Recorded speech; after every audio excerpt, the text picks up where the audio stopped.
faut les fuir. Alléluia. J'étais donc en train de dire ceci. Dieu ne donne pas la gloire sans que tu ne sacrifies quelque chose. Dieu ne te donnera jamais la gloire sans que tu ne sacrifies quelque chose. C'est pourquoi Jésus est notre modèle. Jésus, pour aller s'asseoir à la droite du Père, pour s'asseoir sur le trône, il a fallu qu'il passe par la croix. Il a fallu qu'on l'accuse, qu'on le vende. Judas l'a vendu. Il a fallu qu'on le juge injustement. Il a fallu qu'on l'adresse. Il a fallu qu'on l'humilie. Il a fallu qu'on le crucifie nu. La plus haute et la plus forte des humiliations. On l'a craché dessus, on l'a insulté, on l'a méprisé. J'ai dit, Dieu l'a humilié à la phase 0. Dieu a humilié Jésus à la phase 0.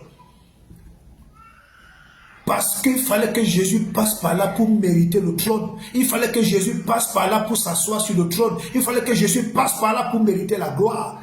Il fallait qu'il passe par l'humiliation.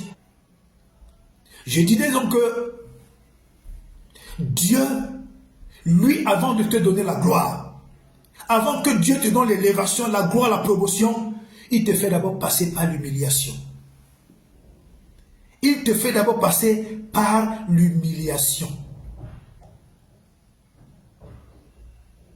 Oui, mon frère, Dieu te fait d'abord passer par l'humiliation. Parce que dans l'humiliation, il te donne du discernement. Dans l'humiliation, il te bâtit. Dans l'humiliation, il bâtit ton homme intérieur. Dans l'humiliation, il te forge le caractère que lui, Dieu, il veut. Dans l'humiliation, il te permet de voir qui tu vas marcher demain, avec qui tu marcheras demain, avec qui tu vas avancer demain, avec qui tu pourras bâtir demain. Dans l'humiliation, il te permet de voir qui est vraiment avec toi, qui n'est pas avec toi, pour que demain, tu n'embrasses pas n'importe qui. C'est pourquoi Salomon a dit, il y a un temps pour pleurer, il y a un temps pour rire. Dieu te fait d'abord pleurer. Dieu te fait gémir. Dieu te fait regretter même ta vie. C'est pourquoi vous allez voir parfois quelqu'un se demande que, mais Seigneur, ma vie même c'est même quoi? Qu'est-ce que ma vie devient? Pourquoi je suis comme ça? Dieu te fait passer par son moule. Le moule de la honte, le moule de l'humiliation, le moule du mépris, le moule du rejet, le moule des insultes, le moule des fausses accusations. Dieu te fait passer par là.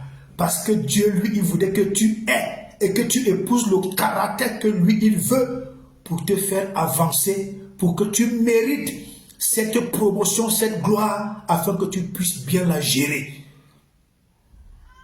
Si Dieu te donne subitement la gloire, tu vas marcher même avec ceux qui vont te tuer. Si Dieu te donne subitement la gloire, tu ne sauras pas comment la gérer. Si Dieu te donne subitement la gloire, tu ne comprendras pas la valeur de ce qu'il t'a donné.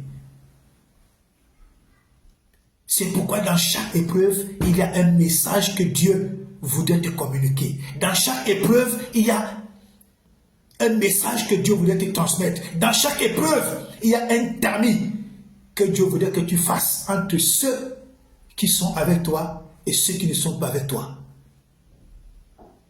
Dans l'épreuve, Dieu te permet de comprendre que ce qu'il va te donner est très précieux.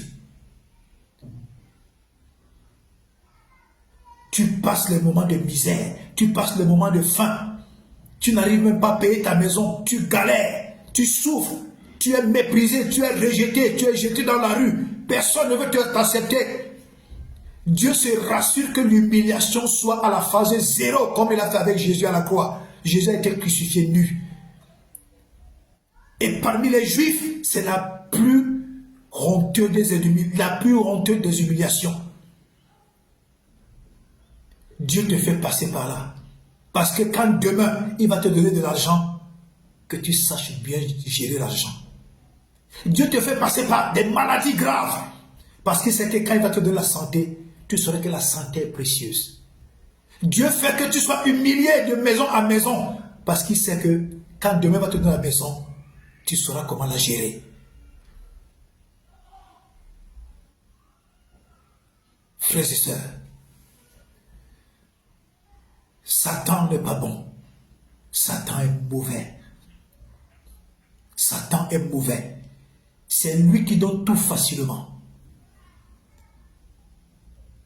Il te donne d'abord la rose. Après, il te fait subir la croix. Or, Dieu te donne d'abord la croix. Et après, il te donne la rose. Bien-aimés dans le Seigneur, nous vivons pratiquement la fin des temps. Je vous dis que nous vivons pratiquement la fin des temps. C'est pourquoi je vous conseille toujours de lire Matthieu 24. Tous les jours quand vous vous levez, lisez Matthieu 24 du verset 1 au verset 44. Méditez. Le monde dans lequel nous sommes ne va plus se moderniser. Hein. Ne rêvez pas. Ne rêvez pas. Ce que Dieu a dit, c'est ce qui va s'accomplir. Ce monde va aller de mal en pire. La méchanceté, la cruauté, le crime, le mal, les injustices, les tueries, les trafics, même dans les hôpitaux, partout, le mal va aller croissant. Tout ça est écrit dans Matthieu 24. Maintenant, le Seigneur nous dit, au verset 15, que celui qui persévérera jusqu'à la fin, c'est lui qui sera sauvé. Donc, c'est-à-dire que celui qui va persévérer en Christ, celui qui va éviter le mal, celui qui va fuir le péché, celui qui va éviter les injustices, celui qui va faire pour vivre une véritable vie de sainteté, il va faire des efforts pour vivre dans la sainteté. C'est celui-là qui sera sauvé. C'est celui-là que les calamités vont esquiver. C'est celui-là que les virus vont esquiver. C'est celui-là que les maladies vont esquiver. C'est celui-là que les crimes vont esquiver. C'est celui-là que les œuvres du diable vont esquiver. Parce qu'il a persévéré jusqu'à la fin.